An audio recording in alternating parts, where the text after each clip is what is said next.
Today we're actually going to go blue water spearfishing, and we're on the Manukau Bar. As you just heard, we've just called the Coast Guard to let them know of our intentions.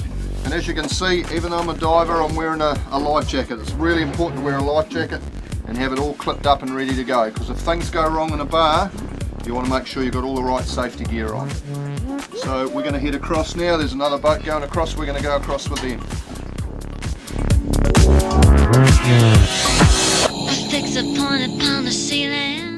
Right, we've successfully negotiated the Manukau Bar, and we're out here now. I'm comfortable to take my life jacket off because we're probably going to gear up, all of us in wetsuits, because we're all going to have a go on the gun if a marlin comes up or we spot some tuna. So one of the key things to do now is we're going to put some teasers out, and this is how we're going to bring the marlin in that we can have a go at. So what we're going to use is some lures with no hooks. You don't want to hook in it because we don't want to catch them on the hook. We actually want to have a go at spearing one or filming one or whatever. As I say, this is a bit different sort of hunting this to what we're usually used to when we're in around the reefs. Here we're out on the 50 metre mark, straight out the back of the Manukau Bar, and we understand the fish are sort of between the 50 and the 100 metre mark. So we're going to troll backwards and forwards all day. We're on the right station to listen for the chatter, and this is quite an important part about being out here, is to listen to what the other boats are up to. Give you an idea if you're not on the right spot, listen to what they're saying. So the channel for that out here is channel 63, and you have a listen, and you know, who knows what we might hear and the information we can pick up. So as far as our spearing gear goes, as you can see, we've got it all laid out to go. So even down to one float being up around the side here, completely out of the way. A bungee, 100-foot bungee, going to another float, which is attached to another 100-foot bungee, which is attached to the gun. So what you do is you'll see us run through the process. There'll be a diver sitting on the back with the gun, and he'll be watching the lures. But there'll also be guys whose job is purely just to make sure if that diver goes over, that his bungees and floats go over as well. So nothing gets tangled or caught on the boat, and nothing, this is the really important part, gets tangled on another person. Because if you do get a spear into a game fish, they'll take off with enough force to drag a person over the side if they're hooked in your bungees and things that are on the boat.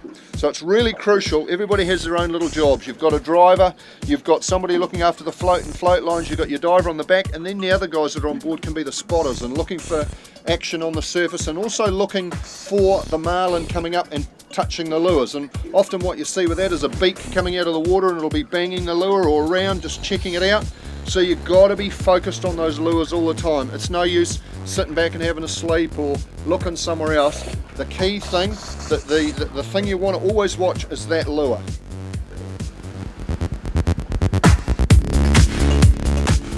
So as you can see, we're all ready to go. So it's taken a bit to get it all set up, but what we've got is we've got a couple of little lures out there that look like little birds skipping across the surface.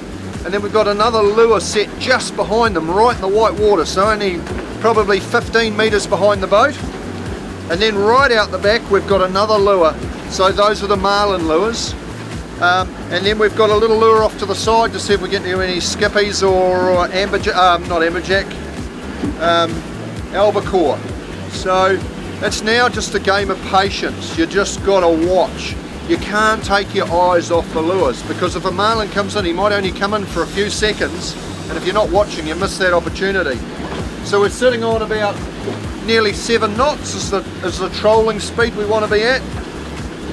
And just sit and wait and see what happens. We could do this all day with no result, or in the next 5 minutes it could all light up. So you got to forget going back to the coast and having a dive, which we're used to, and you put the time in and you can get the results.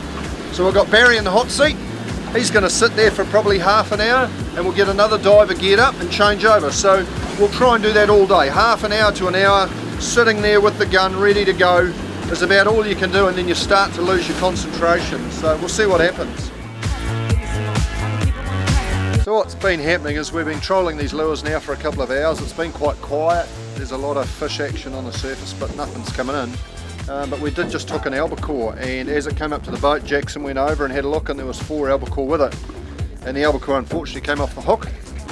So now we're dropping a bit of burley, just a bit of a chum line, Jackson just said he's seen some skippies, so it's such a beautiful day, we might just sit here and float for a bit and just see what shows up.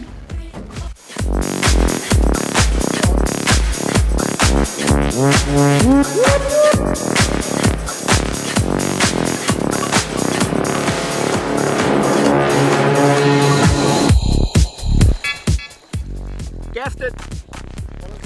Albie. There were two of them, but the other one moved off. There was two of them swimming along and cruising along nicely, and I managed to get down and put a hold in this one. The other one took off at a speed, so... But that was on the line, right? So it's just to ensure that we don't lose it. That's right, it was just gaffed.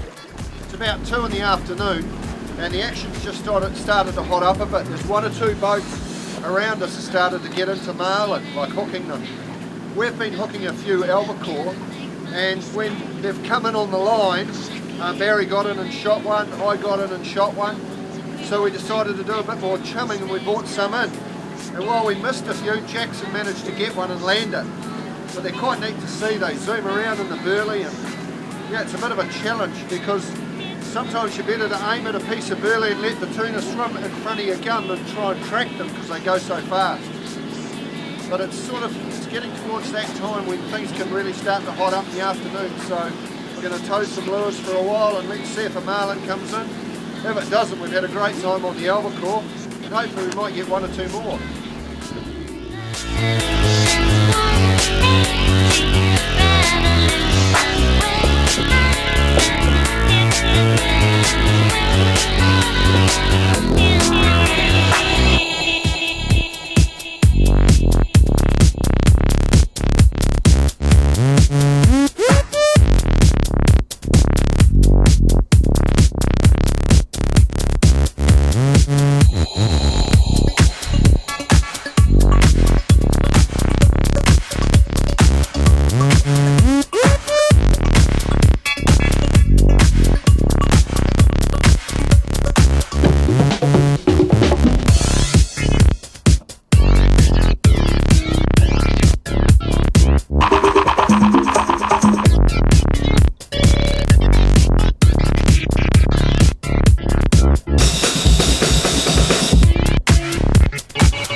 It's getting close to 5 o'clock.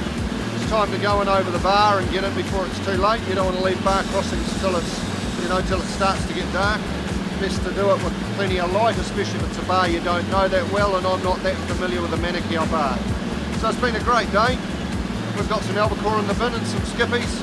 I'm looking forward to sashimi albacore, it'll be great.